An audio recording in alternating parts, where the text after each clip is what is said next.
नमस्कार दोस्तों, मैं विकास विश्वकर्मा स्वागत करता हूं एसएससी मेकर पर। उम्मीद है कि आप लोग अच्छे होंगे। सभी को गुड इवनिंग है, सभी को दिल से प्रणाम है भाई। आज की क्लास बहुत ही लाजवाब तरीके से है। आप पहले यहां पर नज़र डालिए, ये आपकी क्लास चल रही है मात्र 250, वो भी आसान बेसिक तरीके से आपकी क्लास ऐप पर चलाई जा रही है। आज का प्रश्न जो होगा वह लाजवाब तरीके से होगा, और कोई बच्चा अगर नया होगा तो उसे डरने की आवश्यकता नहीं है, क्योंकि तरीके वाले क्वेश्चन हैं। धैर्य से पढ़ना है, आसानी से पढ़ना है, ताकि आपकी हिंदी मजबूत हो सके और आप अपने टारगेट को पा सकें। इसमें देर ना करते हुए क्वेश्चन नंबर 1 से मुलाकात कराएंगे, और क्वेश्चन नंबर आपका सिर्फ जो एक दिया हुआ है क्या कह रहा है, जरा पढ़ने का प्रयास स्वयं करिएगा दोस्त। अगर आप चीज़ों को स्वयं पढ़ते हैं तो चीज़ें आसान हो जाएंगी। अगर किसी के भरोसे आप हैं तो दिक्कत हो सकती है, लेकिन हम दिक्कत नहीं होने देंगे। क्वेश्चन नंबर आपका एक दिया हुआ है, सबसे अलग कार्य करना के लिए उपयुक्त मुहावरे का चयन करना है। एक मुहावरा दिया हुआ है आप सभी के बीच में, उस मुहावरे का नाम है सबसे अलग कार्य करना। ताक में बैठना, जी खट्टा करना, जी खट्टा होना, थाली का बैगन होना, अपनी खिचड़ी अलग पकाना। क्या कहेंगे आप? मोस्टली बच्चों का सही है डी ऑप्शन। हाँ मेरे दोस्त, डी ऑप्शन इसलिए सही है कि जब आप अपना कार्य स्वयं अलग करना चाहते हैं तो कहते हैं अपनी खिचड़ी जो है भाई अलग पकाना। राइट ऑप्शन हो जाएगा सबसे अलग कार्य करना। डी ऑप्शन ही करेक्ट है। आगे चलेंगे, क्वेश्चन नंबर आपका 2 दिया हुआ है। 2 क्या कह रहा है, ध्यान से पढ़िएगा। निर्देश दिया हुआ है, इस निर्देश को पढ़ना जरूरी होता है। क्या दिया है निर्देश में कि संज्ञा दे दिया है, सर्वनाम दे दिया है, अव्यय है, क्रिया है, और कारक के आधार पर उत्तर दीजिए। तो देखते हैं क्या है। निम्न वाक्य के किस अव्यय से पूरा होगा? आज धन आपको दिया है, आज धन स्पेस दिया है, फिलिंग द ब्लैंक्स दिया हुआ है, कोई नहीं पूछता। अगर आपके पास मान लीजिए पैसा वगैरह नहीं है तो इस दुनिया में कोई नहीं पूछेगा, तो उसी टाइप का बन सकता है। आज धन के बिना साथ तक को कहा नहीं, के बिना, के बिना यहां पर आप रखेंगे के बिना। के बिना लगाते ही वाक्यांश आपका पूर्णतः सही हो जाएगा, कोई नहीं पूछता। राइट ऑप्शन ए सही निकल के आया सभी। हाँ, ए ऑप्शन ही करेक्ट होगा। चलिए नेक्स्ट की तरफ चलते हैं, मुलाकात कराएंगे। अब क्वेश्चन आएगा कैसा, 1 से 10 क्वेश्चन तक धैर्य रहेंगे, क्योंकि मैं 1 क्वेश्चन से 10 क्वेश्चन तक आराम से चलूंगा। उसके बाद फास्ट वाली सीरीज दिखाऊंगा आपको। दिए गए डूबता, ये आपको डूबता है शब्द में कौन सा प्रत्यय है? अगर किसी बच्चे को प्रत्यय नहीं समझ में आता, उपसर्ग नहीं समझ में आता, कोई दिक्कत और घबराने वाली बातें नहीं है। कोई नया बच्चा हर दिन जुड़ता है भाई, सोचता है कि मैं प्रत्यय सीख लूं। प्रत्यय के लिए आपको परिभाषा नहीं रटना है, सिर्फ इतना करना है कि आपको मूल शब्द की पहचान करनी है। आपको क्या करना है? मूल शब्द की पहचान करनी है, जिसका कोई ना कोई अर्थ होता है, और उस अर्थ के दौरान आपका पीछे का जो बचा हुआ है भाई साहब, पीछे का जितने भी शब्द बचे हुए हैं उन्हें आप उतार लीजिए। क्या कहलाते हैं? प्रत्यय कहलाते हैं। तो यहां पर हम देखें कि जो डूब लिखा हुआ है ये तो अपने आप में क्या है, मूल शब्द है, और पीछे का हमें उतारना है। तो पीछे का बचा कितना है? ता बचा हुआ है। तकदिन ता हो क्यों? आपका राइट ऑप्शन की बात किया जाए तो ये तीनों गलत थे, आपका डी ऑप्शन करेक्ट था। मोस्टली बच्चों का फिर जाके सही है डी। मेरे दोस्त डी ही करेक्ट ऑप्शन है, क्योंकि आता है आपको प्रत्यय की पहचान करना, मूल शब्द की पहचान करना है, पीछे का उतार देना है। क्या कहलाता है? प्रत्यय। लेकिन उपसर्ग की पहचान करने के लिए आपको, उपसर्ग की पहचान करने के लिए आपको क्या करना होता है? यहां पर आप सभी को मूल शब्द की पहचान करना है और आगे का उतार लेना है। क्या कहलाएगा? वह आपका उपसर्ग कहलाएगा। अगर उपसर्ग प्रश्न में आ जाए तो गलतियां ना के बराबर होनी चाहिए। क्वेश्चन आपका 3 डी करेक्ट ऑप्शन। 4 नंबर की तरफ हम लोग हैं अब। हाँ, 4 नंबर की तरफ है। काश किस प्रकार का निपात है? निपात वही है, लिंग, कारक, पुरुष, किसी के अनुसार कोई जरा सा परिवर्तनशील नहीं होता। अव्यय कह दीजिए, और विकारी का नाम रूप कर दीजिए जिसमें कोई विकार ही उत्पन्न ना हो, या आपका क्या कहलाता है? निपात के अंतर्गत आता है। लेकिन कहते हैं काश वह दिन बड़ा अच्छा होता, काश मैं भी पास हो जाता, हे राम मैं तो क्या करूं। तो ये आपकी सारी चीजें जो निकल के आती हैं वो आपका स्वीकार नहीं होता या स्वीकार नहीं होता। तुलना मतलब किसी से तुलनात्मक होता है, सा लगा रहता है अधिकांशतर आप देखेंगे। जैसे स्वीकृत की बात आती है मेरे दोस्त, जैसे ही मान लीजिए ए ऑप्शन पे स्वीकृत आपको दिया हुआ है तो इसमें आप कह सकते हैं कि आप किसी चीज को स्वीकार के रूप में धारण करना, और तुलना में किसी चीज की तुलना की जाती है। लेकिन विस्मयादि बोधक की चीजें हमेशा ये वही चीज होती हैं, आपका विस्मयादि बोधक आप कह लीजिए या आप इन्हें आश्चर्य के नाम से जान लीजिए, यह चकित कर देते हैं, आश्चर्यचकित कर देते हैं। तो ये सारी चीजें आपके क्या कहलाते हैं, विस्मयादि बोधक के ही अंतर्गत आते हैं। क्यों ना अरे आ जाए, क्यों ना आपका स्वयं अरे आ जाए, वह आ जाए, कोई फर्क नहीं पड़ता। राइट ऑप्शन की बात किया जाए तो सी ही करेक्ट ऑप्शन है, जरा सा दिक्कत नहीं है। आगे चलिए क्वेश्चन नंबर 5। क्वेश्चन नंबर 5 है, देखिए कुछ क्वेश्चन ऐसे होते हैं जिससे आप इंपॉर्टेंट का नाम दर्जा दिया जाता है। जैसे काल की बात किया जाए, इस काल में काल की जरूरत ही क्यों ना पड़ी। भाई साहब सीआरपीएफ को अगर टारगेट बनाए हुए हैं और आपकी इच्छा है कि भाई नौकरी को छोड़ेंगे नहीं, हम उसे ले लेंगे, तो आपको काल को बड़े ही काल के तरीके से पढ़ना है। काल का मतलब होता है समय, और हर समय काल को पूछा जाता है। मैं अभी खाना खाकर बैठा हूं, चाहे आपका कोई नाम हो सकता है, आप अपना नाम ले लीजिए, मोहन, राधे, लवकुश, मनोज, प्रीति, कुछ भी ले सकते हैं, और आप अपने ऊपर अप्लाई कर लीजिए कि मैं अभी खाना खाकर बैठा हूं। इस वाक्य में कौन सा काल दिया हुआ है। तो जाहिर सी बातें हैं कि आपने अपना काम न कर लिया हुआ है, लेकिन पीछे की बातें तो हैं। ये पीछे की भूतकाल तो जरूर होगा, भूतकाल जरूर होगा, क्योंकि चीजें ना अब बीत चुकी हैं। तो वर्तमान की बातें यहां से कट जाती हैं और अपूर्व वर्तमान की चीजें कट जाती हैं। ऑप्शन लगाना है, इस पे लगाया जाए या इस पे लगाया जाए। मैं अभी खाना खाकर बैठा हूं, मैं आसन काल में हूं, तो आप कह सकते हैं सी ऑप्शन यहां पर जाके करेक्ट होता है। जाके करेक्ट होता है नहीं, सी ऑप्शन ही मात्र एक ऐसा ऑप्शन जो आपका मेरे दोस्त सही है। क्वेश्चन नंबर आपका 6, क्वेश्चन नंबर आपका 6 आया आपके सामने। क्वेश्चन नंबर 6 है कि राजतंत्र शब्द का विलोम क्या होता है। मोस्ट इंपॉर्टेंट है, इस राजतंत्र को नोट करिएगा। और स्वतंत्र किसके लिए हो दर्शाता है, अगर कोई स्वतंत्र चीज होगी है, आजादी हो गई है, तो कहीं ना कहीं गुलामी का प्रतीक रहा होगा। तो ऐसे ऑप्शन को ऐसे कट कर दिया जा सकता है, आपको ऐसे ऑप्शन को कट किया जाता है। अगर कहीं जंगम है, कुछ इंपॉर्टेंट होता है, जैसे मैं लिख देता हूं जंगम के लिए अगर पूछा जाए, अस्थावर जो होता है या इसका क्या होता है, एक दूसरे का विलोम होता है। मोस्ट इंपॉर्टेंट है ये आपका जंगम। आदेश नहीं दिया जा रहा है आप सभी को, सिर्फ जनतंत्र की बात किया जाए तो राजतंत्र का एकदम अपोजिट, अर्थात कहने का मतलब विलोम करेक्ट होता है। ठीक है, समझ में आया। तो आगे चलते हैं, क्वेश्चन नंबर आपका 6 के बाद हम लोग हैं 7 की तरफ। 7, क्वेश्चन नंबर आपका 7। बहुत ही अलर्ट होके, बहुत ही तरीके से, बहुत ही अच्छे तरीके से आपको पढ़ाई करना है, क्योंकि आपको पाना है, खोना कुछ नहीं है। देखते हैं क्वेश्चन नंबर, किस विकल्प में मुहावरे का भावार्थ सही नहीं है। कुछ पढ़ो या ना पढ़ो आप लोग, लेकिन यहां पर जो नहीं लिखा हुआ है, नहीं को दर्शा रहा है, इसे पढ़ना बहुत ही जरूरी होता है।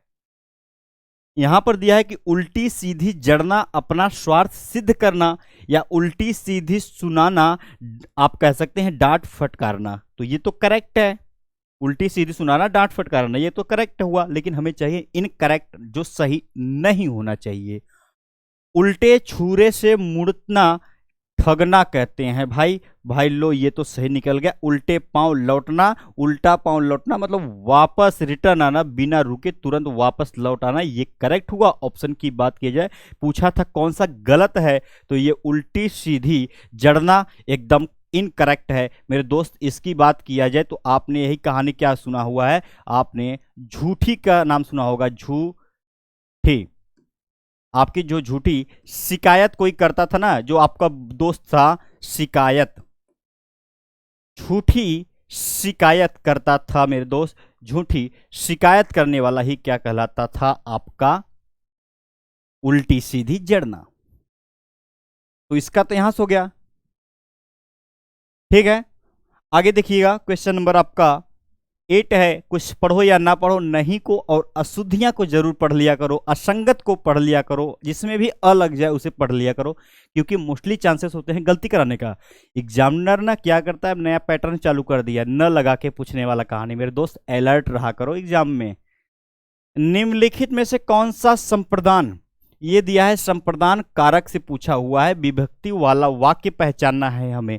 और संप्रदान के लिए हमें पता होना चाहिए कि जो ये संप्रदान लिखा हुआ है इसका कुछ पहचान और कुछ चिन्ह होता है। इसके लिए होता है को, के, लिए। इसका को, के, लिए इसका क्या होता है मेरे दोस्त, एक प्रकार से पहचान होती है। अगर ऐसे वाक्यांश या शब्द में ऐसा लगा हुआ है कि को के लिए, तो करेक्ट ऑप्शन आपका संप्रदान हो जाएगा। लेकिन आपको इस तरह से नहीं पहचानना। मान लो आपको पहचानने नहीं आता, कोई नया बच्चा होगा तो उसे मान लो नहीं पहचानने आता, तो संप्रदान की एक कहानी याद करो, जो चीजें हमेशा के लिए किसी को दे दी जाए, वापस उससे ना लिया जाए, संप्रदान कहलाता है। अगर मैं पास हो गया और आपको लड्डू दे दिया, तो क्या 3-4 दिन बीतने के बाद मैं आपसे लड्डू मांग लूंगा? नहीं मांगूंगा। तो हमेशा के लिए दे दिया गया।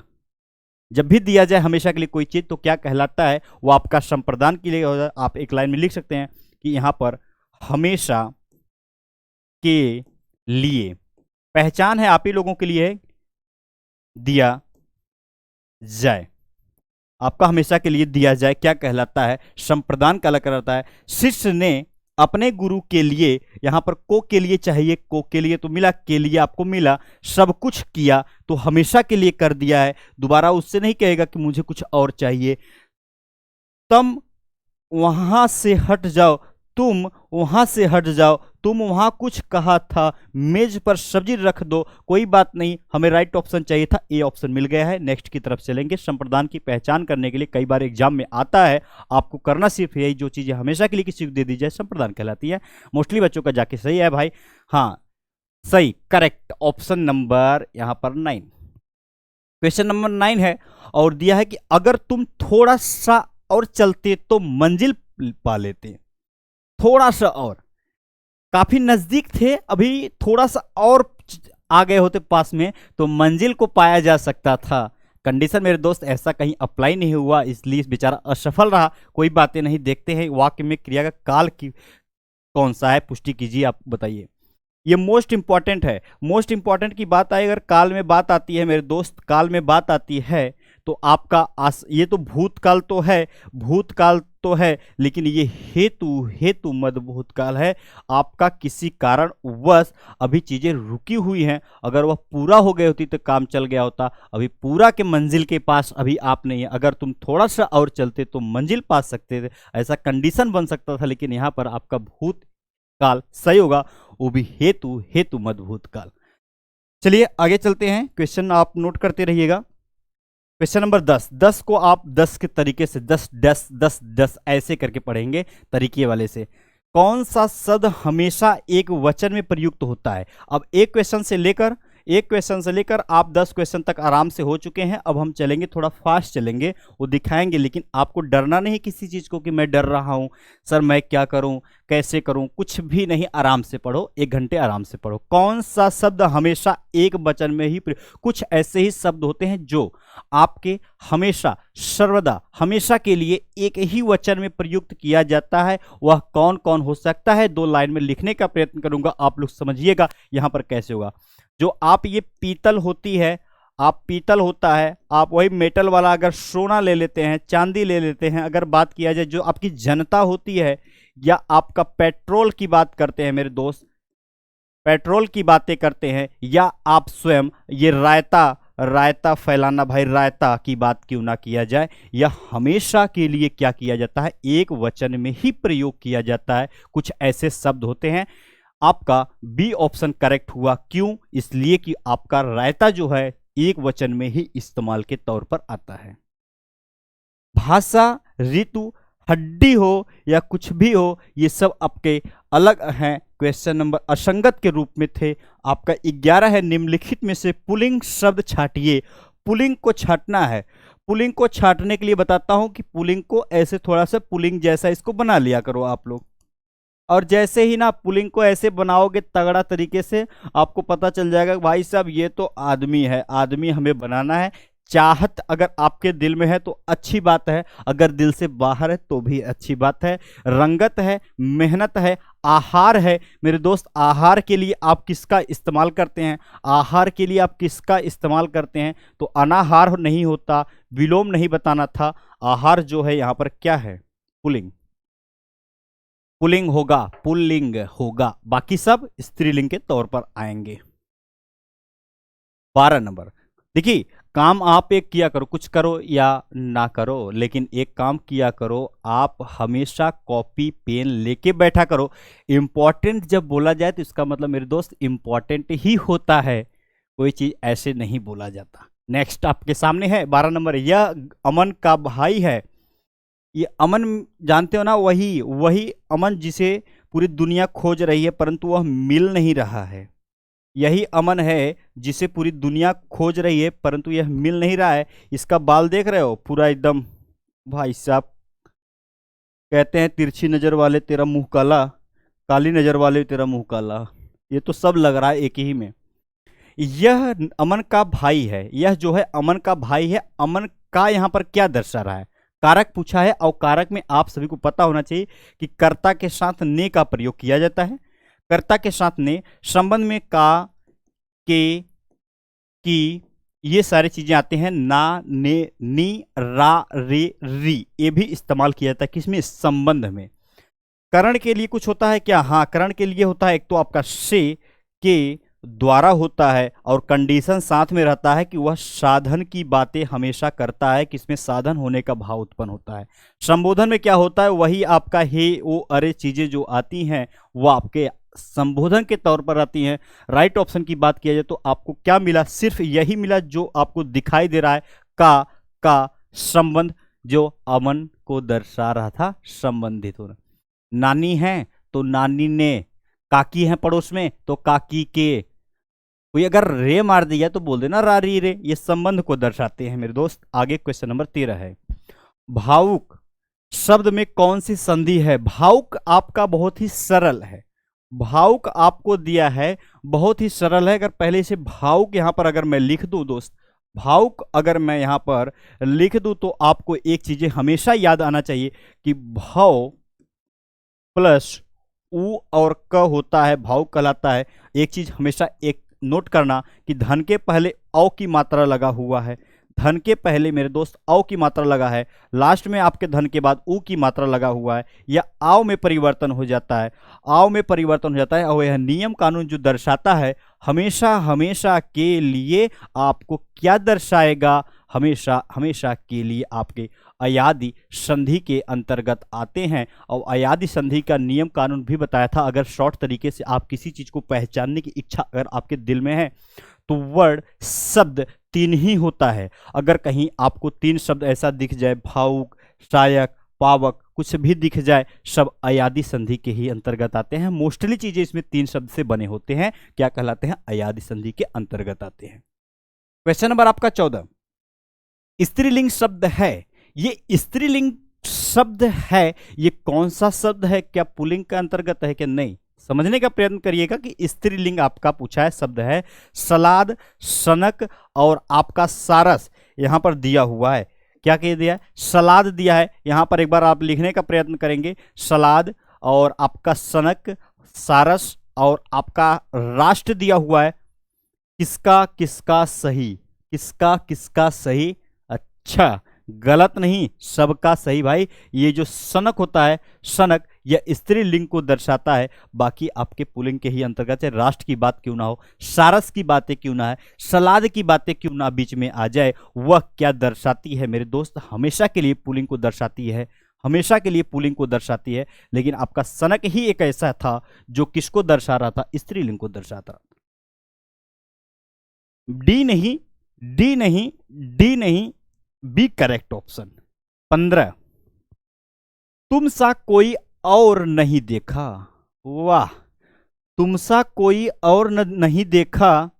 अगर किसी को देख लिया होता तो इसमें कौन सी बुराई थी? अगर इस किसी को देख लिया होता तो इसमें कौन सी बुराई थी? लेकिन तुमसा कोई नहीं देखा, वाह भाई वाह। तुमसा प्यारा चाहे हो चाहे तुमसा कोई नहीं देखा हो, बातें आती हैं तुलना में। यह चीजें तुलना में की जाती हैं, सा हमेशा इसी में उपलब्ध रहता है। ये तुलना में ही सा उपलब्ध रहता है। नकारात्मक में हमेशा चीजें ना के होता है, आदर किया जाता है, बल प्रदायक जो होता है ये आपका होता है। लेकिन आपको ऑप्शन ए पे जाएंगे, तुलना हमेशा की जाए तो तुलना बोधक कहलाता है। लेकिन आपको इंपॉर्टेंट क्या है? आपका इंपॉर्टेंट क्या है? कभी भी पूछा जाए कि ये जो आपको दिया हुआ है, साफ साफ प्रश्न पूछ लिया जाता है आपके एग्जाम में। आपके एग्जाम में साफ साफ प्रश्न पूछ लिया जाता है कि ये निपात होता है, ये जो निपात होता है इसके कुछ प्रकार होते हैं क्या, या बस ये खाली बेचारा बैठा रहता है? नहीं, इसका कभी भी प्रकार पूछा जाए, आपसे पूरा डीपली में नहीं जाएगा, लेकिन 9 आपको याद रखना है कि इसके 9 प्रकार होते हैं। इसके कितने प्रकार होते हैं? 9 प्रकार निकल के आता है। आपको ये 9 प्रकार आपको याद रखना है। चलें तो आगे, फिर आगे आगे से आगे कदम मिलाते हैं। नेक्स्ट दिखाएंगे क्या है। क्वेश्चन नंबर आपका दिया है 16। आहा क्या बात है, आहा क्या बातें हैं, कोई बात नहीं, होगा कुछ बातें। क्या मौसम है में कौन सा अव्यय है? आहा, ये भाई आहा कहते हैं ना, आहा बड़ा मौसम। अरे पागल हो, काश मैं आपका फैन होता। ये सारी चीजें आती हैं, आहा लगा हुआ है। आपको सीधी सीधी बातें हैं कि आपको एक विस्मयादि बोधक का जो होता है ना, विस्मयादि बोधक का एक पहचान होता है जिसके लास्ट में आप सभी को ऐसा चिन्ह प्रतीत होगा, और इस चीज को हम आश्चर्यचकित भी कह सकते हैं, आश्चर्यजनक भी कह सकते हैं, आश्चर्य या विस्मयादि बोधक कह सकते हैं। डी ऑप्शन आपका यहाँ पर करेक्ट होता है। ना इस संबंध को दर्शा रहा है, ना इस समुच को दर्शा रहा है, और विस्मयादि बोधक आपका करेक्ट है। क्रिया विशेषण की बात ही नहीं हुई है। सही है, ठीक है, तो फिर एक बार देखते हैं। लेकिन आपको ना ये आपको एकदम तरीके से पढ़ाई पढ़ना है। आपको ये नहीं सोचना है कि सर हमेशा ये नहीं कि बात करते रहना है, कमेंट करते रहना है।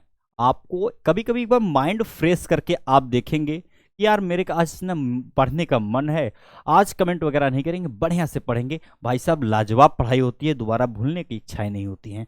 आप चलेंगे 17 नंबर की तरफ। चक्रपाणी में कौन सा समास है? मेरे दोस्त चक्रपाणी की जब बात हुई है तो क्यों इसे ना समझा जाए? अव्ययी भाव आपको पता नहीं है तो मैं बताता हूं। तत्पुरुष बारे में देखते हैं भाई, बहुब्री समास की बात हुई है या कर्मधारय की बात हुई है? मेरे दोस्त बहुब्री समास में क्या होता है, थोड़ा आप लोग समझने की कोशिश करिएगा अच्छे से कि बहुब्री समास एक ऐसा समास होता है जिसमें दोनों पद अप्रधान होता है। समस्याएं उत्पन्न ये होती है कि दोनों पद अप्रधान होता है। मेरे दोस्त ये पढ़ने वाले बच्चों के लिए है, और न पढ़ने वाला बच्चा भी इसे कर सकता है। वो क्या क्या करेगा? इसका दूसरा रूल है कि ये जो तीसरा कोई ना कोई तीसरा अर्थ निकलता है, इसका तीसरा न कोई तीसरा अर्थ निकलता है। अगर मैं बात करूं चक्रपाणी की या लंबोदर की या दशानंद की, तो भाई दशानंद रावण जी के लिए याद हो गया। लंबोदर की बात की जाए तो आपके गणेश जी हो गए। चक्रपाणी की बात हुई, चक्र है भैया, विष्णु जी याद आ गए। और वीणा पाणी की बात की जाए तो सरस्वती जी की याद आती है। तो क्या तीसरा अर्थ निकला? हाँ आया, और दोनों के दोनों पद अप्रधान होते हैं, तीसरा अर्थ निकलता है। मेरे दोस्त अगर इससे भी चीजें नहीं समझ में आती हैं, अगर इससे भी चीजें आपको नहीं समझ में आती हैं, तो आप चीज नोट करके रखिएगा कि इसमें मोस्टली चीजें आपके जो मैं 98% का एक चक्कर लेके चलता हूं, उस चक्कर के जाल में क्या होता है, आपको दिया क्या रहेगा, अधिकांशतर भगवान का नाम अगर आपको कहीं दिख जाए, ये ट्रिक है न पढ़ने वाले बच्चों के लिए, कि भगवान का नाम या आपको कहीं पर्याय वाची दिख जाए, क्या कहलाता है, वह आपका बहुब्री समास कहलाता है। याद करना, नोट पॉइंट में डाल देना, नोट पॉइंट में आप लोग डाल देना कि बहुब्री पहचान करने के लिए अगर मुझे नियम कानून की पहचान नहीं आती है, सिर्फ भगवान का नाम दिख जाए या कहीं पर्यायवाची दिख जाए, तब भी क्या कहलाता है, बहुब्री कहलाता है। अव्ययी भाव में क्या होता है, इसमें चीजें आपके पूर्व पद यानी कि पहला पद प्रधान होता है, साथ साथ आपको इतना याद रखना है कि इसमें चीजें मोस्टली अधिकांशतर उपसर्ग फॉर्म में लिखा रहता है। उपसर्ग की मतलब क्या होती है, उसमें मूल शब्द होता है और मूल शब्द के आगे का जो बचता है उसे हम कहते हैं उपसर्ग। तो आपको तत्पुरुष में क्या होगा, इसमें हमेशा दोस्त कारक चिन्ह का लोप मिलता है, छुपा रहता है कारक चिन्ह आपका। और कर्मधारय में क्या होता है, उत्तर प्रधान के साथ साथ आपका विग्रह करने पर है जो के समान आता है। कंडीशन अप्लाई नहीं हो रहा था चक्रपाणी के ऊपर, इसलिए हम कहेंगे ये ऑप्शन आपका गलत था, लेकिन बी ऑप्शन आपका नहीं, सी ऑप्शन करेक्ट है। नेक्स्ट 18 नंबर, वाक्य के अंतर्गत किसकी प्रधानता की जाती है। ये वाक्य जो होता है आप कहते हैं वाक्य।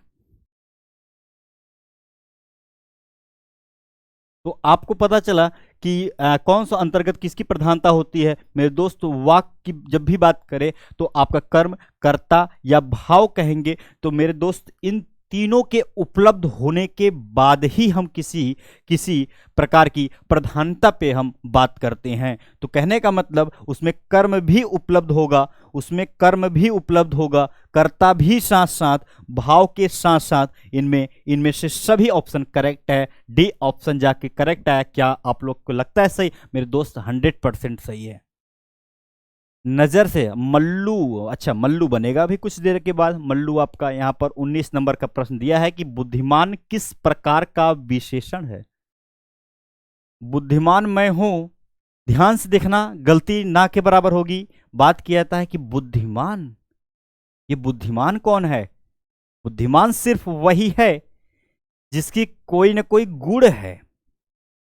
अगर मैं कहूं ये मेरी जो टी शर्ट है यह काली है बेचारी, ये मेरी क्या है, काली है, तो आप कहेंगे अच्छा तो इसका कोई ना कोई गुण है। मिठाई बढ़िया रसगुल्ला खाने के लिए मिल जाए, अगर वह मीठा है अच्छा, तो उसका जो मीठासपन है वह एक उसका गुण है, इसलिए क्या कहेंगे, उसे गुणवाचक के अंतर्गत आता है। तो आपका कहीं गुण दिया हुआ था क्या? हाँ, ये बुद्धिमान भी आएगा। काला गोरा सब इसी में आता है, चाहे वह क्यों आकार की बात, स्वाद की बात, रंग की बातें इत्यादि की क्यों ना कर जाए मेरे दोस्त, हमेशा के लिए क्या होता है, गुणवाचक के ही अंतर्गत आते हैं। संख्यावाचक क्या होता है? आपके चीजें संख्यावाचक में दिए जा रहे हैं 5, 10, 10, 5 कुछ भी दे सकता है। और इसमें भी दो पार्ट डिवीजन होते हैं भाई, अलग अलग रूपों में। एक निश्चित होता है और एक अनिश्चित होता है। एक निश्चित होने का बोध पाया जाता है, दूसरे में अनिश्चित होने का बोध पाया जाता है। परिमाण में क्या होता है, चीजें आपके नाप और तौल की बातें की जाती है हमेशा के लिए। और आपका सार्वनामिक संज्ञा वाला है कहानी पहले ही प्रयुक्त वाला। तो आगे चलते हैं, क्वेश्चन नंबर आपका 20 से मुलाकात कराएंगे। हर एक सैनिक भारत का रक्षक है और आपको भी रक्षक ही बनना है। उस रक्षक के अंदर आने के लिए आपको बड़े ही आराम से और स्वाभाविक रूप से पढ़ने की आवश्यकता है। क्या आप पढ़ना पसंद करेंगे मेरे दोस्त? पढ़ना क्यों ना पसंद करेंगे? यहां पर दिया है हर एक सैनिक भारत का रक्षक है। इस वाक्य में प्रयुक्त विशेषण कौन सा है आपको बताना है। प्रयुक्त विशेषण क्या होता है मेरे दोस्त, आप सभी को हर एक बात बताया हूं कि क्या क्या होने वाला है, इसलिए पहले ही समझा देता हूं। विशेषण क्या होता है आपको परिभाषा के तौर पे नहीं जाना है, संज्ञा व सर्वनाम की विशेषता पे जो बात करता है उसी को विशेषण कहा जाता है। और विशेषण के अंतर्गत 4 डिवीजन होता है, 4 पार्ट होता है। उस चारों पार्ट का नाम होता है, एक संख्यावाचक होता है, साथ साथ आपका गुणवाचक, परिमाणवाचक और आपका सार्वनामिक वाचक होता है। तो जब हम नजर से नजर मिलाएं तो यहां पर हर एक लिखा हुआ है, क्या आप प्रत्येक लिख सकते हैं? क्या आप इन्हें प्रत्येक लिख सकते हैं? क्या प्रत्येक का मतलब हर एक नहीं कहेंगे तो आप एक एक कह लीजिए, आप इसको एक और एक कह लीजिए, इसी को कहते हैं हर एक। एक एक रहेगा तो उसे कहते हैं हर एक लड़का अच्छा है, हर एक सैनिक अच्छा है। तो आपका क्या है, संख्या के तौर पर आया, संबंध को नहीं दर्शा रहा था कभी भी। आपकी तुलना कोई सा वाली बातें नहीं थी कि इनसे अच्छा है, सार्वनामिक की कदापि बातें नहीं हुई हैं, इसलिए आप कहेंगे हर एक सैनिक भारत के रक्षक हैं, एक एक करके। तो राइट ऑप्शन आपका ये सही हुआ। 21 नंबर प्रश्न है आपके सामने, बताने की कोशिश करिएगा मेरे दोस्त कि क्या होने वाला है करेक्ट ऑप्शन। लास्ट तक आपको जुड़े रहना है ताकि आपको कुछ नया सीखने को मिले। आप कंपटीशन इतना मेरे दोस्त भारी हो गया है कि हर एक लोग से आपको आगे निकलना पड़ेगा, चाहे हर एक एक करके निकलना पड़े, चाहे प्रत्येक व्यक्ति से आगे क्यों ना निकलना पड़े, चाहे एक एक करके निकलना पड़े, निकलना तो है ही है। कविता बेचारी है, अच्छी लड़की है, कविता है बेचारी, मान लो कोई लड़की है कविता, और ये कविता लिखने वाली कविता नहीं है, ये कविता जो है आप कहते हैं लिखने के लिए, और लिखने वाली बेचारी कविता नहीं, ये भी कक्षा 7 में पढ़ती है, 7 या 8 में पढ़ती होगी, द्वारा अच्छी कविता लिखी गई, कविता द्वारा अच्छी कविता लिखी गई। कविता अपने आप में एक नाम है और उसी के द्वारा एक कविता लिखी जा रही है। यह किस वाच्य का उदाहरण है? मैंने वाच्य की बात किया था। वाच्य का जब पार्ट डिवीजन किया गया था, पार्ट बनाया गया तो 3 पार्ट में विभेदन हुआ था इसका। एक आपका था कृतवाच्य, कर्मवाच्य और भाववाच्य, तीसरा नहीं, चौथा कोई होता ही नहीं, तो इनमें से कोई अपने आप कट गया। और भाववाच्य में क्या होता है, आपकी चीजें ज्यादातर नहीं को दर्शाती हैं और आपका यह चीजें अकर्मक निकल के आती हैं, और अकर्मक का मतलब होता है जिसमें क्या और कैसे का जवाब नहीं मिलता। और यहां पर दिया है शक अकर्म दिया है, कर्म में आपको क्या मिलता है, सीधा सीधा बातें हैं भाई, इसमें आपको सकर्मक मिलता है, और सकर्मक का मतलब होता है जिसमें कोई ना कोई आपको जवाब मिलता है। कृतवाच्य क्या होता है, जिसमें अकर्मक और सकर्मक, आपका अकर्मक और सकर्मक दोनों उपलब्ध होता है। हमें पहचाना है कि क्या जवाब मिल रहा है, क्या कविता द्वारा अच्छी किताब लिखी गई, किसके द्वारा, कविता के द्वारा जवाब मिला, हाँ मिला, इसलिए हम कहेंगे यह कर्म वाच्य के अंतर्गत आएगा। तो नेक्स्ट देखते हैं, आपका 21 के बाद 22 की तरफ हम लोग चलेंगे। 22 नंबर का प्रश्न यहां पर आपके सामने दिया हुआ है। क्या इस 22 को ध्यान से पढ़ने की आवश्यकता है? क्या नहीं, आवश्यकता थी, परंतु आप लोगों ने एक परिभाषा को रटना चालू कर दिया, इसलिए इसके लिए स्पेशल ट्रिक है मेरे पास। निम्नलिखित में से प्रेरणार्थक, ये प्रेरणार्थक क्या होता है? प्रेरणार्थक क्रिया आपके एग्जाम में ना इसी बार पूछा गया था कि प्रेरणार्थक जो क्रिया होती है, अगर क्रिया से प्रश्न बनेगा तो प्रेरणार्थक क्यों नहीं देगा भाई, कौन सी है आपको बताना है। अगर मैं आपसे बात करूं कि ये प्रेरणार्थक एक्चुअली में होता क्या है, तो आपको एक चीज याद आएगा हमेशा के लिए कि ऐसा है ना कि आप एक परिभाषा पढ़ेंगे, तो परिभाषा मत पढ़ना, आप इतना ध्यान रखना, जब कार्य, सीधी सीधी बातें हैं, जब कार्य दूसरे की, ध्यान से देखेंगे, प्रेरणा से पूरी होती है।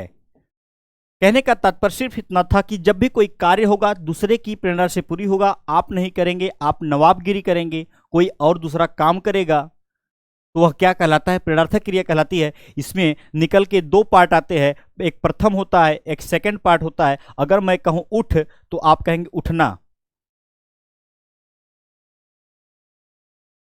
और अगर बात की जाए उठना है, अगर किसी थर्ड पार्टी से काम कराना है तो आप बोलेंगे उठवाना। तो ना प्रत्यय जो लगता है वह दर्शा देता है कि आपकी चीजें क्या है, प्रेरणार्थक। लेकिन आपको ऐसे नहीं पढ़ना है, सिर्फ काम दूसरे से कराया जाए, प्रेरणार्थक कहलाता है। देखते हैं क्या है। एक तो दिया है चमकना, तो भाई अगर चमकवाना होता तो दूसरे से काम करना होता, लेकिन आपको चमकना दिया हुआ है, तो भाई चमके अपने से क्या मतलब। एक तो होता है गिराना, एक तो हो गिरना, एक तो होता है गिरना। अगर कोई बोले गिरना और आप ऑर्डर करेंगे गिराना, तो ऑर्डर जब करने की बात आती है तो वह क्या कहलाती है? प्रेरणार्थक कार्य दूसरे से कराया गया। मारू है ही नहीं, पीना पिलवाना होता बात करते, पीने पिनाने की बात यहां नहीं है भाई, इसलिए यह गलत ऑप्शन है, इसको हम टच नहीं करेंगे। आपका बी ऑप्शन करेक्ट होता है। 23 की तरफ देखेंगे, जो क्रिया अभी हो रही है उसे क्या कहते हैं। एक चीजें ऐसी होती हैं, ये आपकी लाइन है और इस लाइन के अंतर्गत जो कार्य आपका पहले हो चुका है, बीत चुकी है, उसे भूत कहेंगे। अगर इस भूत नीचे को दर्शा रहा है, चीजें आपकी बीत चुकी हैं, और साथ साथ आपका सामान्य वर्तमान काल यही है, जो चीजें अभी इस अंडरलाइन के हिसाब से चल रही हैं, सीधी सीधी अभी कार्य को हो रहा है। और जो चीज अभी होएगा ना, उसके लिए ये ऊपर को दर्शाता है कि भाई अभी आगे चीजें जाकर होएंगी। तो आप कह सकते हैं जो क्रिया अभी हो रही है वो समान वर्तमान काल है क्या? हाँ, राइट ऑप्शन की बात किया जाए तो एकदम करेक्ट ऑप्शन, एकदम करेक्ट ऑप्शन यहां पर हो जाएगा। तो आप कहेंगे क्या ऐसे सही हो सकता है क्या? नहीं दोस्त, बातें अभी ये है कि आपको समस्या है। आप कहते हैं कि सर ये हो गया, सर ये हो गया, तो ये समस्याएं राइट ऑप्शन की तरफ आप लोग जा सकते हैं, अपने अपने हिसाब से जाया जा सकता है, उसके लिए कोई भेदभावना नहीं है। ये तो हमें पता है कि वर्तमान काल तो होगा, मैं बात किया था सीधी लाइन पे, तो वर्तमान काल होगा, संदिग्ध अपने आप कट जाएगा। जो क्रिया अभी हो रही है, क्या मेरी जो कार्य है वह पूरा हो चुका है? जो क्रिया अभी हो रही है तो मेरी कार्य क्या पूरा हो चुका है? नहीं हो चुका है, अभी वह कार्य चल ही रहा है।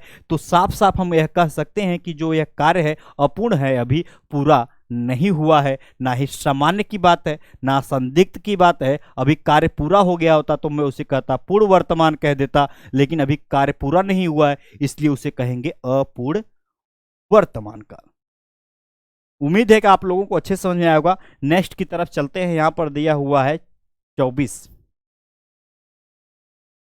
वह कह रहा था कल बारिश होगी।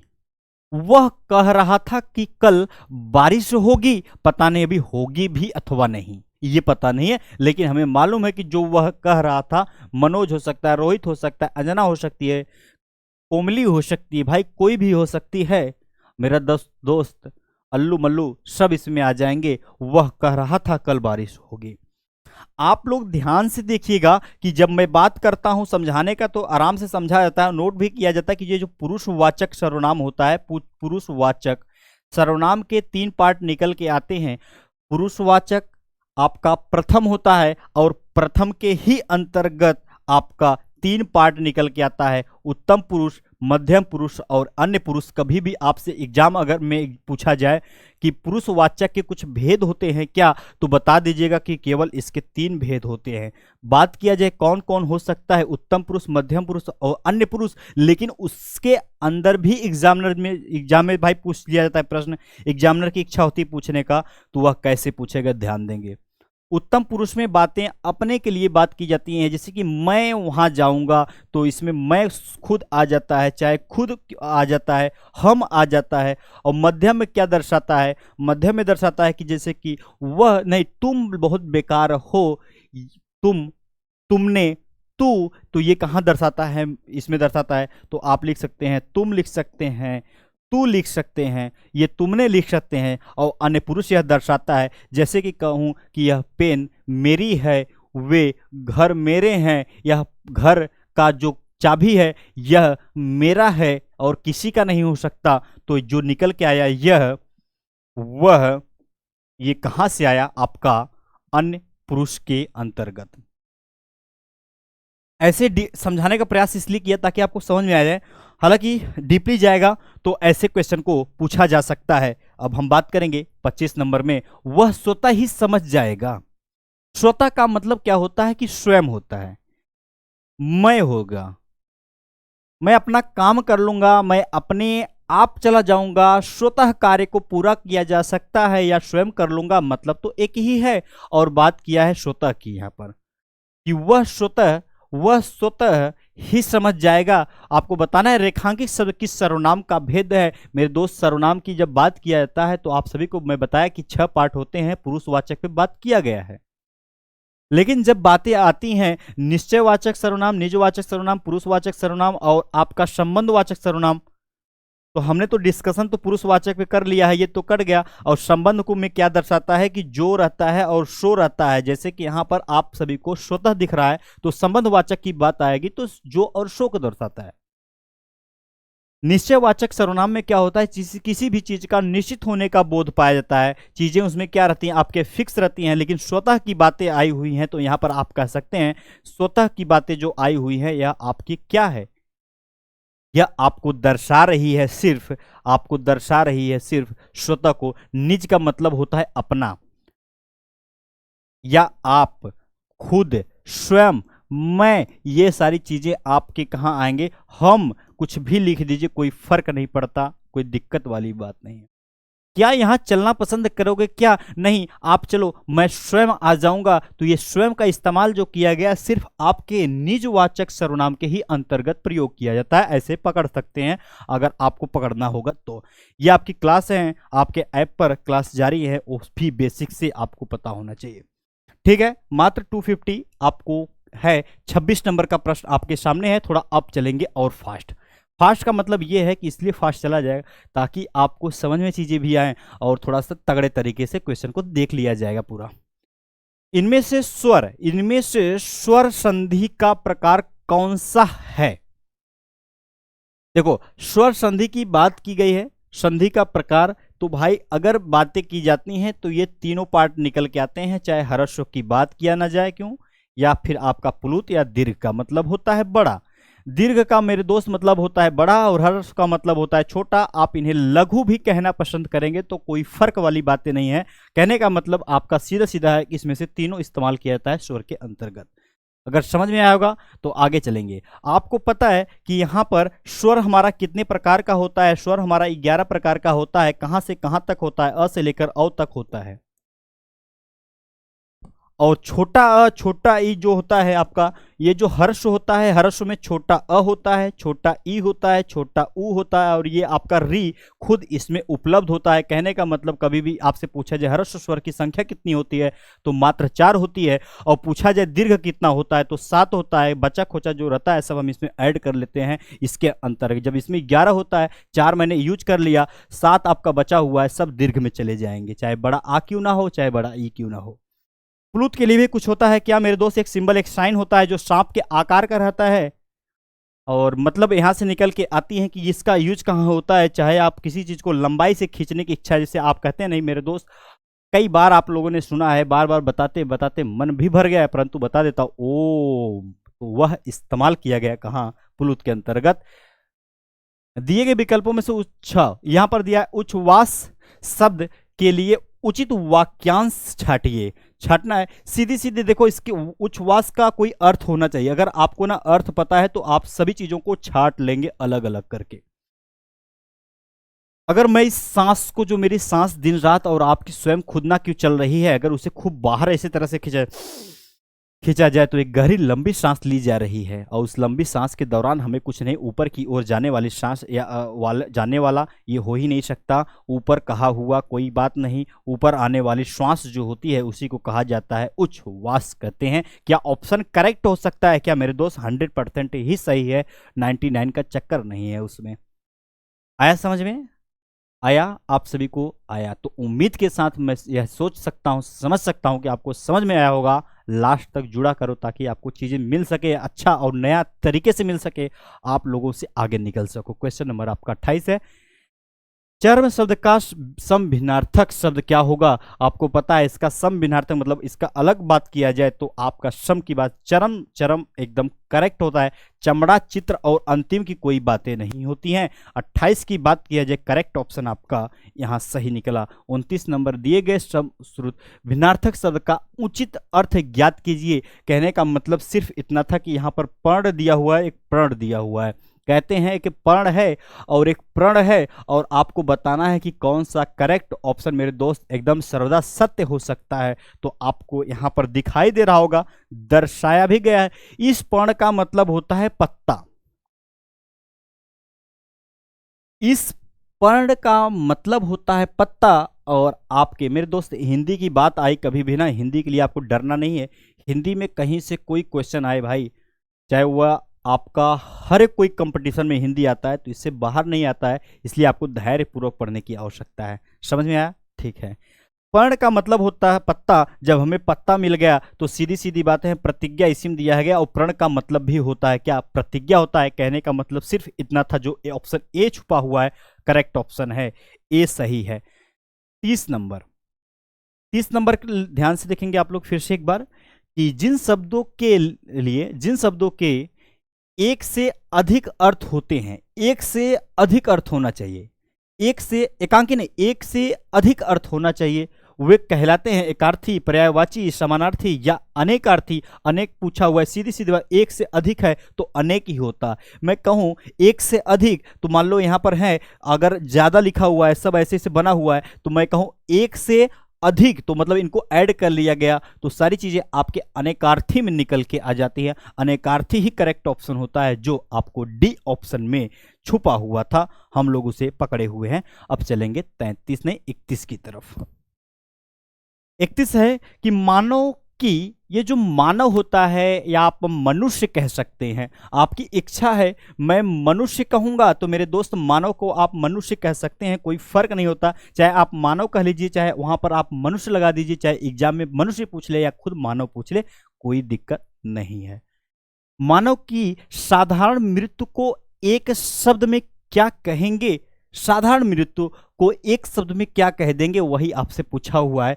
प्रमिति कहेंगे, तोद कहेंगे, या तित्सा कहेंगे, या आश्रय कहेंगे? नहीं भाई मेरे दोस्त, मानव की साधारण मृत्यु के एक लिए वाक्यांश की बात आती है, प्रमिति करेक्ट ऑप्शन यहाँ पर सही होता है। प्रमिति आपका ऑप्शन ए सही होता है। और आपका दिया है 32 नंबर का प्रश्न आपके सामने है। क्या इस 32 को आसानी से किया जा सकता है या कोई कठिनाइयां उत्पन्न हो सकती हैं? तो आपको पता होना चाहिए इस कठिनाइयां कोई नहीं, दिए गए विकल्पों में से ये निष्कृष्ट पूछा हुआ है। ये निष्कृष्ट पूछा हुआ है। शब्द का विलोम क्या होगा? क्या विलोम से क्वेश्चन आता है मेरे दोस्त? हर एक एग्जाम में आता है। विस्तार की बातें की जाए तो विस्तार का मतलब होता है खूब बड़ा। जैसे कि मैं यहाँ पर कोई चीज इतना बड़ा कहानी है और मैं कहूँगा मेरे दोस्त इस कहानी को मुझे छोटे रूप में बताने का क्यों ना प्रयास करते हो, तो आप साफ साफ कह दीजिएगा। अगर इतने में समझोगे तो यह संक्षेप कहलाएगा। तो हम लिख सकते हैं संक्षेप जो होता है वह आपका संक्षिप्त या संक्षेप आप कहिए क्या होता है, विस्तार आपका हो जाएगा विलोम। लघु की कहीं दिया हुआ है तो आप चीजें क्या होता है, लघु का मतलब होता है खूब चीजें छोटी सी हो, ये छोटी मतलब होता है लघु। और कहीं अगर दीर्घ लिखा हुआ है और दीर्घ का मतलब होता है बड़ा। उत्कृष्ट होगा या अस्थावर होगा? नहीं, अस्थावर की जब बातें आती हैं तो हमें केवल जंगम की याद आती है। जंगम का एक विलोम होता है जिसे हम अस्थावर के नाम से जानते हैं। उत्कृष्ट ऑप्शन करेक्ट होगा। अगर एग्जाम में आपको कभी भी समझ में नहीं आता कि एक्चुअली में चीजें क्या होंगी तो आपको पता होना चाहिए कि जैसा शब्द होता है वैसा ही विलोम रूप धारण कर लेता है। तो यहां पर निष्कृष्ट उत्कृष्ट करेक्ट ऑप्शन सी। हम लोग चलेंगे आपके आगे की तरफ भाई। 33 नंबर, इंद्र का हाथी। आपको समझ लो कि इंद्र का जो हाथी है, कहते हैं कि इंद्र का हाथी क्या होगा? तो इंद्र के हाथी के लिए अखरावत नहीं, नवसारी, एरावत, एरावत, ईरावत नहीं, एरावत हाथी जो होती है 10,000 हाथियों से ज्यादा भाई थामने की बल इच्छा इसके अंदर थी। कोई कुछ उखाड़ नहीं पाता था इस एरावत हाथी का। ठीक है, तो आप लोगों ने कभी देखे होंगे, शॉर्ट वीडियो अप्लाई होता है भाई इस पे, एरावत हाथी। यही आपका करेक्ट ऑप्शन को दर्शा रहा है। हम लोग चलेंगे आगे की तरफ। क्या है प्रश्न आपका आगे वाला? 34 है कि निम्नलिखित पर्यायवाची में से समुद्र का पर्यायवाची शब्द बताइए। मेरे दोस्त, समुद्र की पर्यायवाची की अगर कभी भी बात की ली जाए तो वही आपका जो सागर सा होता है, सागर सा मेरा दिल है। चाहे जलधाम क्यों न बात किया जाए, तो आपका परावार क्यों हो, हाला हो, हिब्बा हो, हिमकुट हो, पारावार जो होता है यह भी इन्हीं के अंतर्गत आता है। कुछ ऑप्शन को आपको यहाँ पर लिख सकते हो। परोधि अगर कभी भी पूछा जाए, परोधि पूछा जाए तो इन्हीं के दम। एक होता है वारिधि होता है, धी लग जाए तो आपका काम चल जाएगा। और एक होता है नदीश होता है मेरे दोस्त, यह भी आ जाए तो कहीं गलती वाली बातें नहीं है। तो ऑप्शन में अगर पारा वार अगर ऑप्शन में दिया हुआ है तो कोई दिक्कत और परेशानी वाली बातें नहीं, क्योंकि सर्वदा सत्य के लिए आपके समुद्र को ही दर्शाता है। समझ में आया? आप सभी को समझ में आया? तो आगे की तरफ चलेंगे, कदम से कदम एक बार और मिलाएंगे, क्योंकि ज़्यादा समय नहीं लेते हैं। क्योंकि आपको पता है कि मुझे मात्र 1 घंटे का ही समय चाहता है, उसमें मैं सारी चीज़ों को विस्तार रूप से समझा देता हूं और उसे संक्षेप मतलब छोटे में करके भी समझाने का प्रयत्न करता हूं। आगे की तरफ चलते हैं। क्वेश्चन नंबर आपका 35। ठीक है, समझ में आया? ठीक। दिए गए विकल्पों में अगर कोई नया बच्चा होगा तो उसे डरने की आवश्यकता क्यों है? वो इसलिए डरता है, चीज़ों को अभी पढ़ा नहीं है बेचारा। जब प्रैक्टिस कर लेगा मेरे दोस्त तो हर चीज़ समझ में आने लगेगा। इसलिए बेसिक से चलाता हूँ आप लोगों के लिए, हर एक चीज़ बताते चलता हूँ। छोटा बड़ा कुछ भी हो तो समझाने का प्रयत्न यही रहता है ताकि आपकी चीज़ें समझ में आए। दिए गए विकल्पों में से ये आपको दिया अनुदग्र, अनुदग्र दिया हुआ है का विलोम क्या होगा? अभी तक आपने क्या सुना? अभी तक आपने सुना कि भाई साहब अनुलोम का विलोम क्या होता है, प्रतिलोम होता है। ये तो सब लोग रट लिए हो, प्रतिलोम होता है। ऐसे ऑप्शन को आपने रट लिया हुआ है। मरण लिया हुआ है तो कहीं जन्म हो जाता है, और उदग्र दिया है उग्र हो जाएगा। लेकिन अनुदग्र का विलोम की बातें किया है, तो हमेशा के लिए आपको याद होना चाहिए उग्र, उग्र चाहे उद्र। आपको दो ऑप्शन यहां पर दिया हुआ है, कौन सा ऐसा ऑप्शन है जो करेक्ट हो सकता है? तो मेरे हिसाब से अगर आपकी इच्छा है तो भाई साहब हमेशा हमेशा अनुदग्र का विलोम हमेशा उदग्र करेक्ट होता है, ये कदापि नहीं होता। उग्र पाती नहीं बनना है आपको कि गलत ऑप्शन की तरफ आप लोग जाना पसंद करेंगे। 36 नंबर देखेंगे। 36, निम्नलिखित में से कौन सा शब्द ऋण शब्द है? ऋण शब्द वही होता है जिनका कोई खंड नहीं हो, जिनका कोई, ये जो आप कहते हैं जिनका कोई खंड न हो, उसे क्या कहते हैं? ऋण शब्द कहते हैं, उसे हम ऋण शब्द कहते हैं। भाई अ और पुत्र ये तो आपका बन जाएगा, अलग अलग हो जाएगा। त्रिलोचन की बात की जाए तो योग रूढ़ में आएगा, भगवान को दर्शा रहा है। दिगंबर की बात किया जाए भाई सदिक प्लस अंबर व्यंजन संधि के अंतर्गत भी आ सकता है। तो कहने का मतलब मेरे सिर्फ इतना था कि कुछ हो या ना हो, जिसका खंड ही ना हो। रा का मतलब पता है, किसी को नहीं पता है, और ना ही नी का मतलब किसी को पता है, तो हम कहेंगे रानी करेक्ट हो। किसी का कोई नाम हो सकता है रानी, तो रानी रानी भैया कहानी बन गया आपका। 37 नंबर, निम्नलिखित में से कौन सा शब्द योग रूढ़ शब्द है? अब योग रूढ़ को समझ जाओ शॉर्ट तरीके में, योग रूढ़ को समझ जाओ। योग रूढ़ का आपको परिभाषा नहीं पढ़ना है, सिर्फ इतना याद रखना है, यह किसी न किसी एक के लिए क्या होता है? विशेष होता है। किसी भी के लिए एक विशेष का रूप धारण करता है, या किसी के लिए यह विशेष होता है। अगर माइंड इतना भी नहीं काम करता है तो बहुब्रीहि समास में बताया था, कभी भी भगवान का नाम या कहीं पर्यायवाची दिख जाए योग रूढ़ कहलाएगा, तब भी कहलाएगा। योग रूढ़ की पहचान करने के लिए अगर आपको कहीं पहचान करना है, भगवान का नाम दिख जाए या स्वयं आपको सभी को पर्याय वाची दिख जाए, क्या कहलाता है? हमेशा के लिए योग रूढ़ कहलाता है। हमें दिमाग इन तीनों पे नहीं अपना लगाना है, हमें सिर्फ इतना लगाना है क्योंकि यह तो शिव जी को दर्शा रहा है, और शिव जी ही त्रिनेत्र होते हैं जिनका कोई अर्थ होता है। तो त्रिनेत्र यहाँ पर आए, शिव जी बन के भगवान का नाम दिखे या पर्यायवाची दिखे, क्या कहलाएगा? हमेशा के लिए योग रूढ़ कहलाएगा। अगर मैं यहाँ पर जलज लिख दूं तो आप कहेंगे मेरे दोस्त जलज जो होगा वह तब भी आपका क्या कहलाएगा? या योग रूढ़ कहलाएगा। पूछूंगा क्यों, तो आप बता दीजिएगा। आपने बताया था यह किसी न किसी एक लिए विशेष होता है, ये तो आपका कमल के लिए विशेष हो जाएगा क्या? मेरे दोस्त पंकज के लिए विशेष हो जाएगा क्या? किसी के लिए अगर कोई पर्यायवाची के अंतर्गत आता है वह आपका क्या कहलाएगा? योग रूढ़ कहलाएगा। नेक्स्ट अगला कदम भाई बढ़ाते हैं 38 की तरफ।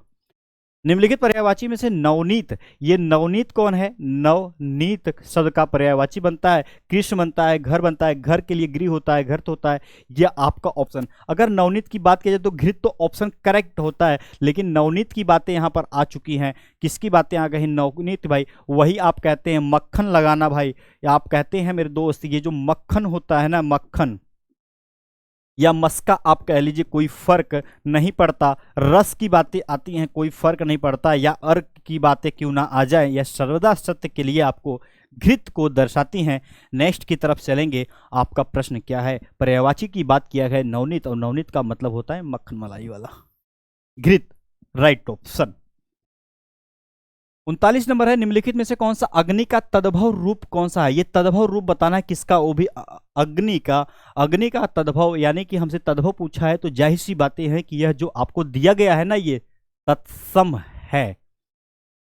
ये क्या है? तत्सम है। और तत्सम की पहचान करने के लिए आपको क्या करना होता है आपको पता है। यह अग्नि क्या है? अपने आप में क्या है? तत्सम दिया हुआ है, और तत्सम की पहचान करने के लिए आपको सिर्फ बातें इतना पता चली कि यह आपका अग्नि है, तो आपका यहाँ पर आग जो है तद्भव हो जाएगा। चांद और अंधकार ये दूब सब आपके तद्भव के रूप में नहीं दिए थे, तत्सम के रूप में आपको प्रोवाइड किए थे। निम्नलिखित से अग्नि का तद्भव पूछा था, सिर्फ आपका आग होगा और कुछ भी नहीं होगा। 40 है, विराम चिन्ह का क्या अर्थ होता है? विराम चिन्ह का मतलब यही होता है किसी चीज़ का रुकावट होता है, या आप कह सकते हैं ठहराव होता है, और कोई मतलब नहीं होता विराम चिन्ह का। और पूर्णतः विराम चिन्ह को ऐसे दर्शाया जाता है जिसे आप कह सकते हैं, चलो भाई पूर्ण विराम के नाम दर्शा दीजिए। विराम चिन्ह का मतलब होता है, उसी में आता है पूर्ण विराम, एक ऐसा विराम होता है जो आपको काम रोक देता है, आराम करने के लिए देता है। साखी का मूल तत्सम क्या होगा? साखी शिक्षा साखी क्या होगा? तो आपको पता है खी लगा हुआ है तो छी के साथ जाएंगे। साक्षी क्या होता है? हमेशा साखी का एकदम करेक्ट आपका तत्सम देता है। 41 की मेरे दोस्त बात किया हुआ है तो बी ऑप्शन आपका करेक्ट है। 42 की तरफ हम लोग चलेंगे। निम्न में से कौन सा शुद्ध वर्तनी वाले शब्द का चयन करना है? आपको तात्कालिक दिया है, तालाब दिया, तालाब, तालाब नहीं तालाब होता है, तालाब होता है, धनुष नहीं धनुष होता है। ये वाला षटकोर वाला दोष में आपको दोष इस प्रकार से लिखा जाए। तात्कालिक ऑप्शन करेक्ट है। आगे की तरफ चलिए, देखिए करेक्ट ऑप्शन ए है 43 नंबर। निम्नलिखित प्रश्न में से 4 विकल्पों में से उस विकल्प का सही चयन करें जो आपको दिए गए शब्द का स्त्रीलिंग शब्द बताते हैं, स्त्रीलिंग दर्शाता है। वो भी किसका? सम्राट का। हमें क्या है? सम्राटी दिया है, सम्राजी दिया हुआ है। सामग्री, सामग्री आपका करेक्ट ऑप्शन यहाँ पर सम्राट का हो जाता है। तो सम्राटी कोई बच्चा नहीं कहेगा आज से सम्राटी कोई बच्चा नहीं कहेगा कि क्या हो जाएगा सम्राटी। ऑप्शन यहाँ पर सी सही था। 44 नंबर है आपके सामने। 44 में है देश भर में कोरोना का प्रकोप जारी है। इस वाक्य में किस प्रकार की क्रिया विशेषण का प्रयोग हुआ है? आप बताइए कि भाई क्या हुआ है? परिमाण है, नाप तौल की बातें की जा रही हैं क्या? नहीं। रीत कालवाचक है या आप कहेंगे रीतवाचक, स्थानवाचक के नाम से आप जानते हैं मेरे दोस्त क्या होने वाला है करेक्ट ऑप्शन। तो मैं कहूंगा कि देश भर में या देश में कोरोना का प्रकोप जारी है तो भाई साहब यह स्थान को दर्शा रहा है सभी को, कोई रीत रिवाज वाली बातें नहीं है, ना तो कोई काल को दर्शा रहा है। राइट ऑप्शन आपका बी।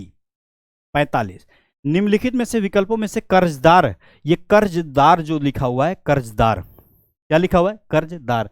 निम्नलिखित में से विकल्पों में से कर्जदार शब्द का विपरीत, विपरीत क्या होगा? विपरीत बताना है कर्जदार। आप मान लीजिए किसी से कर्ज ले लिए हैं, आप बहुत गरीब हैं और किसी से कुछ कर्ज ले लिए हैं अपना काम करने के लिए और कुछ दिन बाद उसको दे देंगे तो भाई जिसके आपको देंगे तो बढ़िया आदमी होगा, पैसा होगा उसके पास, तो हम कह सकते हैं कर्जदार मतलब हो जाएगा जिसके पास कुछ भी बेचारे के पास ना हो। और आपका महाजन जो दिखा है यहाँ पर महाजन करेक्ट ऑप्शन होगा क्योंकि यहाँ पर ये करेक्ट है, बढ़िया है। अथ के लिए इंपॉर्टेंट होता है, इति का इस्तेमाल कर सकते हो, कोई फर्क नहीं पड़ता। अल्प के लिए थोड़ा होता है तो बहुत के लिए आप दीर्घ का इस्तेमाल कर सकते हैं। राइट ऑप्शन आपका डी। 46 नंबर की तरफ हम लोग हैं और 46 को ध्यान से देखेंगे, गलतियां ना के बराबर होनी चाहिए। दिए गए विकल्पों में से क्या दिया है? दिए गए विकल्पों में से पताका, ये पताका भाई पताका बहुत खतरनाक है, एग्जाम में पूछा गया है कई बार कि समानार्थी मतलब उसका बताना है, समान अर्थ कौन देगा? तो आपको कमल कहाँ भाई? पंकज कमल आ जा रहा है। योद्धा की बात नहीं है, मनुष्य मनुष्यता की या मानव की बातें नहीं हुई है, ध्वजा की बात किया है और केवल ध्वज लिखा होगा तब भी आपको डरना नहीं है। आपको अगर झंडा लिख दिया गया है तब भी आपको डरने की आवश्यकता है मेरे दोस्त हमेशा नहीं होनी चाहिए। ये सीधा हमेशा आपको दर्शाता है, पताका को दर्शाता है। कोई पटाखा फोड़ने वाला पटाखा नहीं है, ध्वज झंडा को दर्शा रहा है। 47 नंबर। नौकर ने दरवाजा खोला, वाक्य में रेखांकन में कौन सा कारक है? पद में कौन सा कारक है? आपको बताना है कि ये जो लगा हुआ है क्या दर्शा रहा है मेरे दोस्त? कर्ता के साथ ने का इस्तेमाल किया जाता है, कर्म में को होता है, करण के लिए से होता है, के द्वारा होता है, साधन की बात किया जाता है मेरे दोस्त हमेशा के लिए, और अपादान में से होता है और अल गांव की बातें की जाती हैं। तो कहने का मतलब सिर्फ इतना था कि कर्ता ने हमें मिला, तो राइट ऑप्शन आपका ए सही हुआ। मोस्टली बच्चों का जाके सही आया। हाँ दोस्तों सही ही है। स और ह आपको दिया है, 3 प्रकार का स और आपको ह दिया है। कौन सा व्यंजन है? अल प्राण है क्या मेरे दोस्त? अल प्राण क्या होता है? आपको क ख में जब आपका वर्ग होता है तो पहली, तीसरी और 5वीं लाइन आपकी क्या कहलाती है? अल प्राण के अंतर्गत होती है। और दूसरी और चौथी जो होती है वह आपका महाप्राण होती है। कंडीशन अप्लाई नहीं हुआ इसलिए गलत।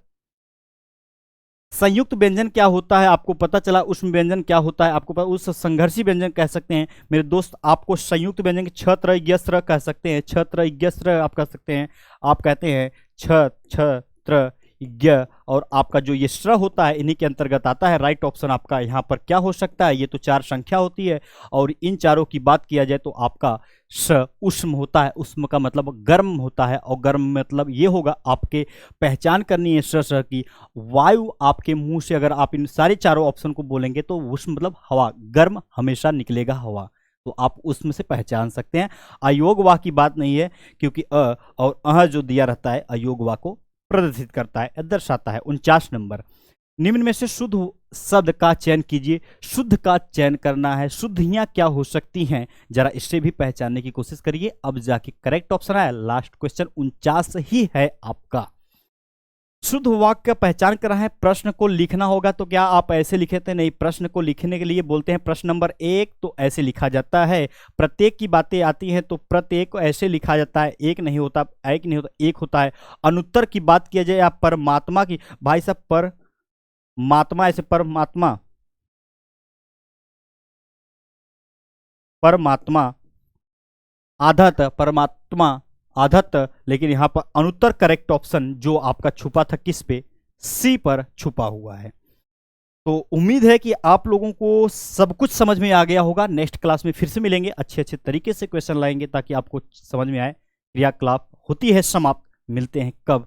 मिलेंगे कल। उसके पहले आपको जानकारी होता है, समझना जरूरी है। एसएससी बाई सीजीएल के लिए संकल्प बैच, ठानने वाला जो जिद की बैचें होती हैं आपके ऐप पर चल रही हैं, वो भी आपके आसानी से मात्र 500। ठीक है, आगे चलते हैं, देखते हैं और कुछ है क्या। भाई सीआरपीएफ तकनीक एडवांस के लिए आपकी स्पेशल बैचेस भी हैं 250, ये आपको पता है। यही क्लास को टारगेट किया जा रहा है आज। तो ये आपकी सारी क्लासेस, जैसे बात किया जाए सीआरपीएफ की बातें की जाए या सीजीएल की क्यों बातें ना की जाए, यहाँ पर एमटीएस या सीएचएसएल की बातें हो, सारी क्लासेस आपके ही ऐप पर आसानी से चल रही हैं। और आप यहाँ देखेंगे उत्तर प्रदेश पुलिस कांस्टेबल के लिए special batch, math reasoning Hindi क्यों अपना ना खुद का हो, और ये जीएस भाई सब। तो आपको पता है कि आपका मैथ और रीजनिंग की क्लासेस शाम 8 बजे आपकी चलती है, एकदम बेसिक से अजय सर की क्लास।